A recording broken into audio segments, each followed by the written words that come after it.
Hello, hello friends. Today we will be starting a new game.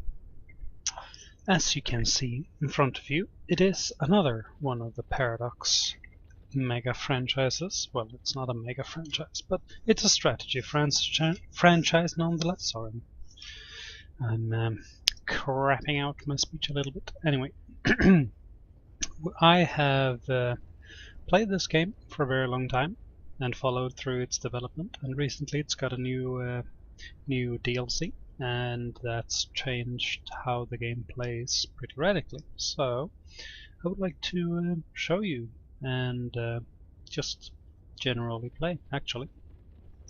Just have a good time. And the best way to have a good time is to have a bad time. So here's the setup. I'm probably not going to explain very much. I'm going to explain why I'm doing things, but I don't. This is not a tutorial, so I won't go into deep detail on different things and explain everything, every minute detail of the game. But I have a large amount of already made pops from different games I've played in the past, so these have a chance to show up in the game, and as well as the the regular ones and the randomly created ones for a game. So today I thought a lot about this, if I wanted to make a new one or if I just wanted to go with one of my pre-made ones, and I've never made the Ravenous Hive works, so we're gonna go with that. And the end goal is to we're gonna eat the universe and probably, hopefully, get to make the planet killer.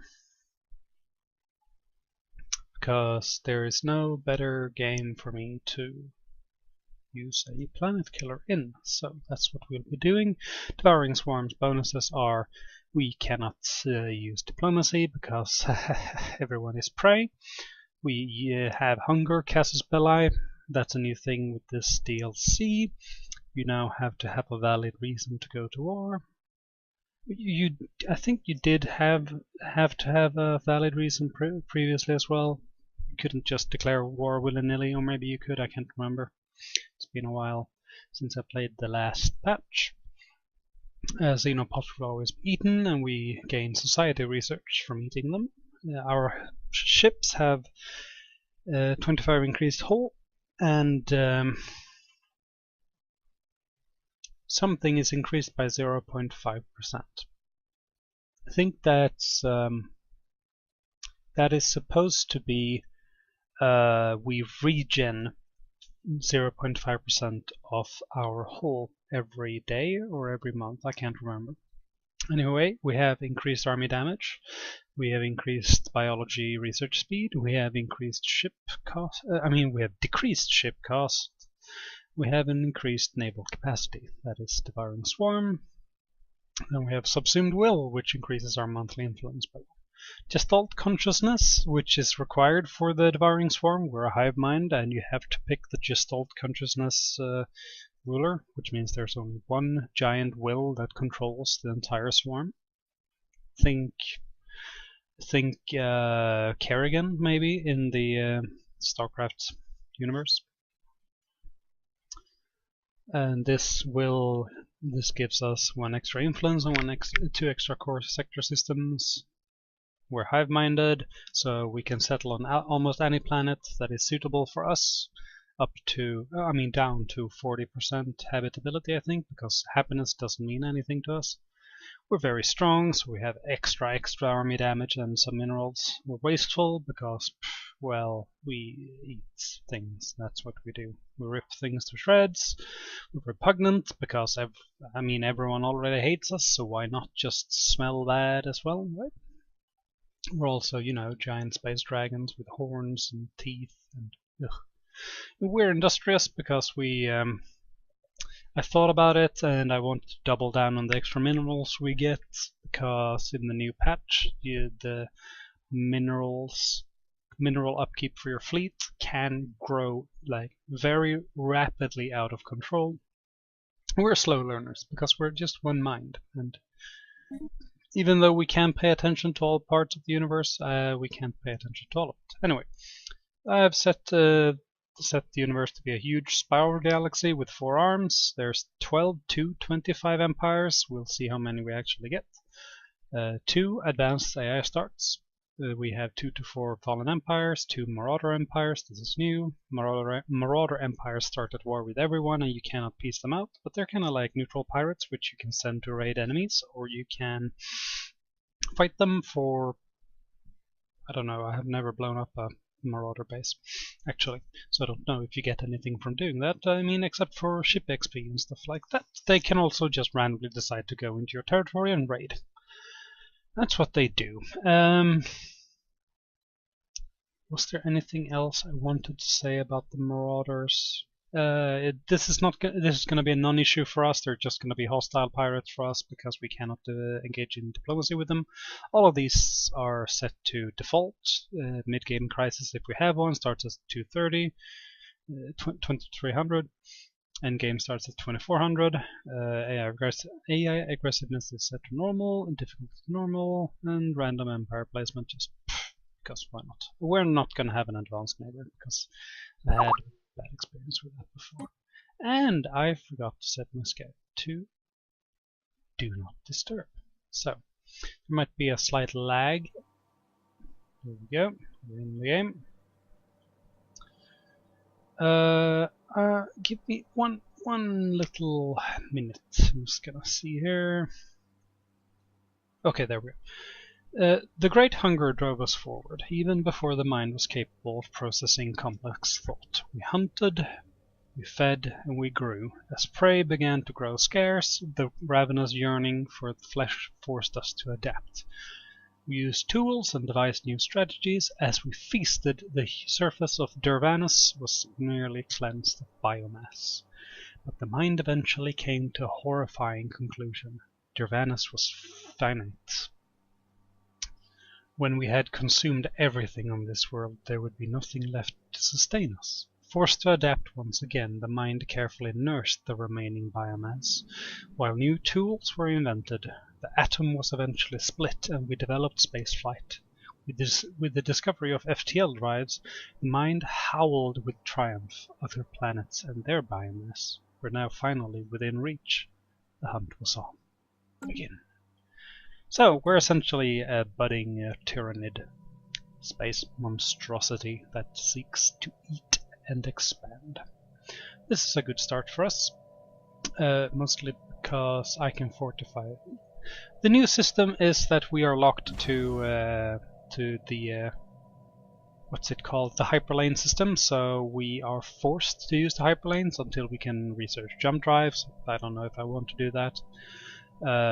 And it's good because, for example, this system right here, it forces everyone that attacks from this. It's just like these two. If someone attacks from this area, they have to go through the system, so this is a good location for us to fortify with a large, fat starbase. Same with these two right here. These are fantastic choke points for us to use. So we will see where we end up. I will instantly go and survey that system.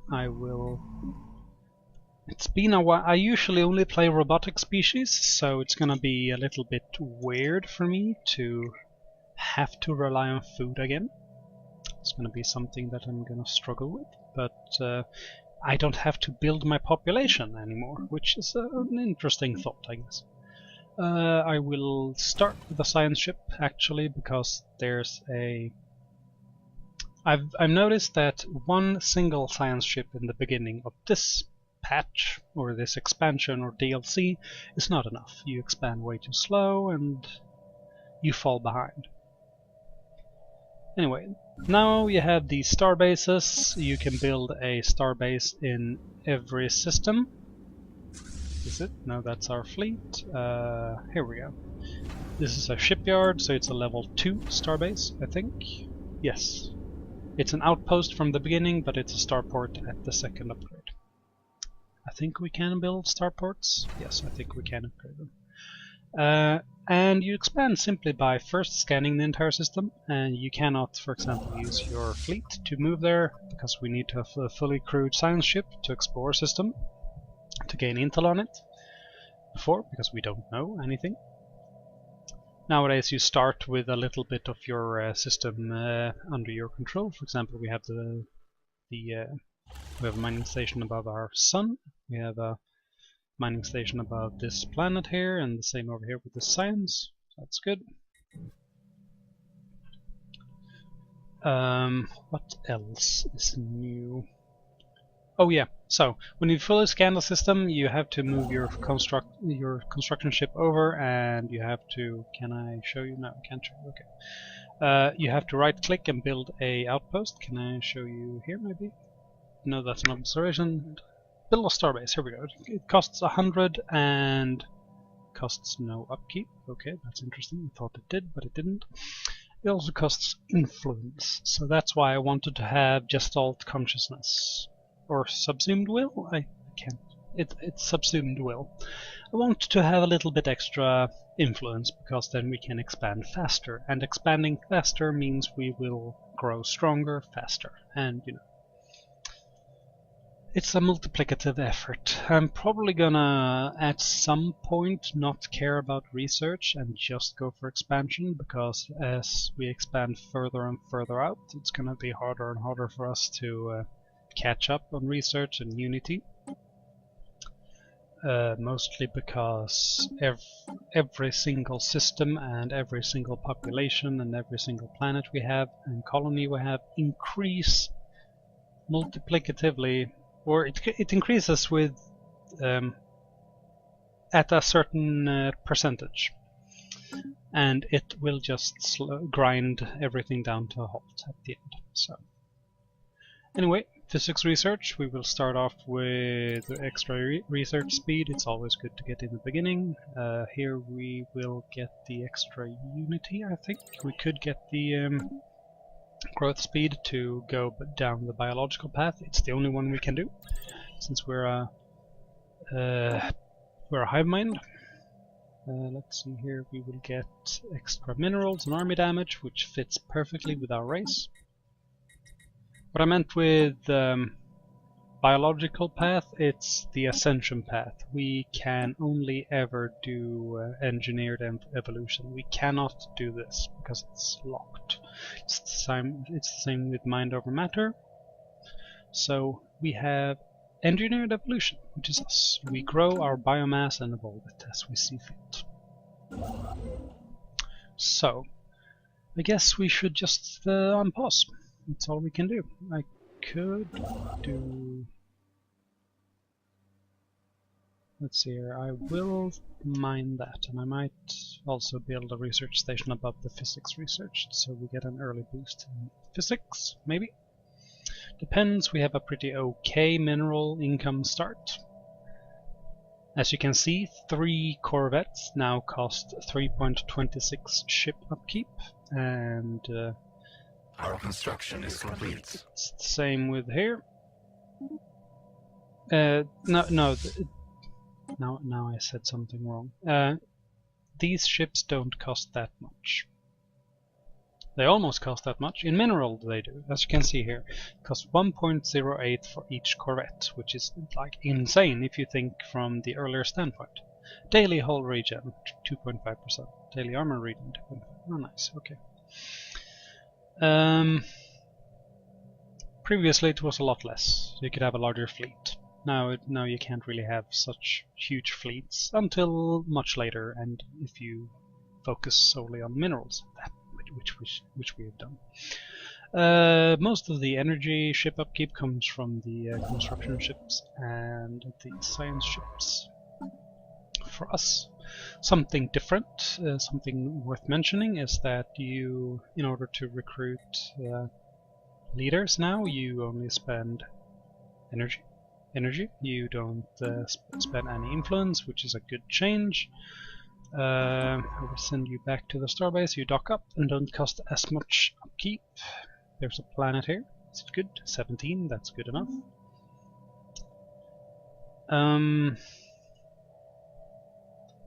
Let's see here.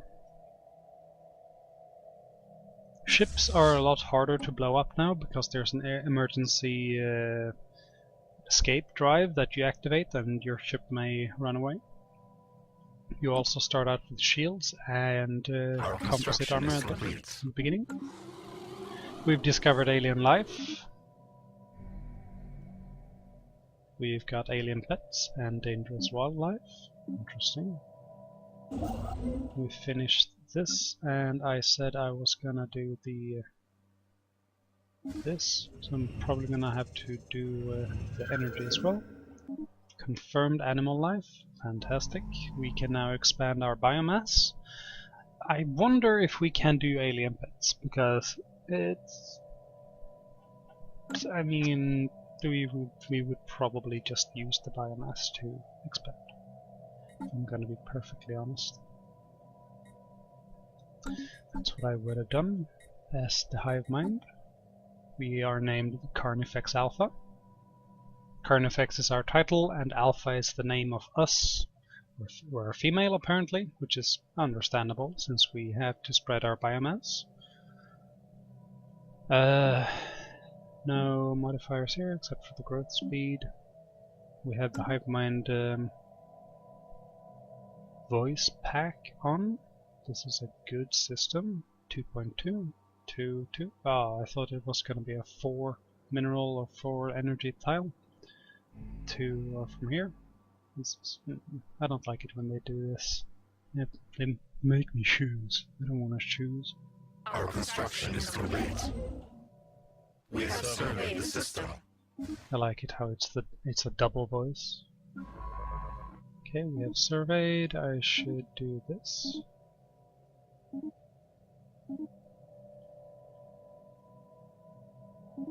Queuing them up. We're soon close enough so we can recruit the second scientist and get the second science ship out. Is there anything special here? We have 3 dense jungles, a noxious swamp, and a dangerous wildlife. It's good that it's a tropical world, just like our home world. The habitability is nothing we have to worry about. Is this... it's a tomb world. This is something we cannot settle, because it has 0% habitability, because someone decided to blow their own civilization up. Or someone decided to blow someone else's civilization up. So, the end goal here is conquest victory. We will subjugate and or conquer all other living races in the galaxy. And I'm gonna impose the arbitrary rule that we will not vassalize or subjugate, we will simply eat all of them. That includes the fallen empires. Here I can show you now. Now that we can see this system perfectly fine, I can build a starbase. It costs 75, so we will wait until we've unlocked this one, just to reduce it just this slightest bit. But first we're gonna have to unlock this, and then this, and then this, because this gives us extra unity and it gives us the next one faster. So, see, regularly with a robot, I usually just take this food tile here and build... oh, that's not what I wanted. I usually take this here and build this monument over here to get extra unity output, but now we don't have a tile that is empty, which is scary. So we're gonna have to sacrifice something. And I think we're gonna have to sacrifice this mineral here, because this is more important than one mineral. I don't want to sacrifice the energy, because that's also arguably better than minerals. Beginning at least.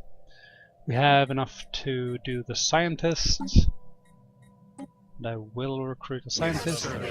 I'll take the survey speed 1. Assign new. Survey, survey, survey. Survey, survey, survey, and survey. There we go. Got things to do. This is non-habitable. See, there's radioactive wasteland, city ruins, and bomb craters.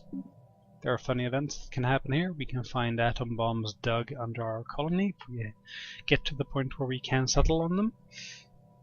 And other things. It does give us some engineering research though, which is good. That extra 2 points in physics really helps. And you have expertise statecraft. Nice. So it'll get done faster. I would rather have a genius, but or a maniac. You get what? Oh, there was another one. Okay. We have found an anomaly. Leave it at be for now. Our construction is complete. There's a tropical world here, 21 size. That's fantastic. How about you guys switch? I need the unity more than I need the extra energy. Get expansion. Oh no, this is a lot. Noxious swamp, dense jungle, active volcano, dangerous wildlife, mountain range. Every one of these is research. We're gonna have to research to get rid of these or level them out to make them not dangerous. So to have 5 volcanoes is a little bit much, but what can you do? Yes, on this planet I would have to settle there. I don't really want to, but I don't want to settle here. Maybe I should. Maybe we should settle here instead. Yeah, I think that's better. What does this give us? Pops, growth speed, monthly influence, a hive synapse. Leave B for now. Unrest, building speed, leader lifespan. Defensive war, okay. Purity gives us clear blocker cost and monthly unity for each. Just flat, okay. Waste processing, colonial viceroys, natural order, eating alien pops provide unity as well. Does not apply to robots, of course. Pop food consumption is pretty good. Farms give us 1 extra mineral, which is fantastic for us. Food output increased, gene modification, unity, habitability, and terraforming. Fantastic. Good, good, good. All good things. You can... You finished yet? Soon. I probably want to expand to the system first. We have surveyed the system. And I will. And I think that's where we're gonna end this episode for now, guys. So, thank you for watching, and I hope this series will be fun for you guys. I'm gonna run this every weekday up from Monday to Friday, and on weekends I don't know what I'll do. I'll figure something out. So see you guys later. Have a good night. Goodbye.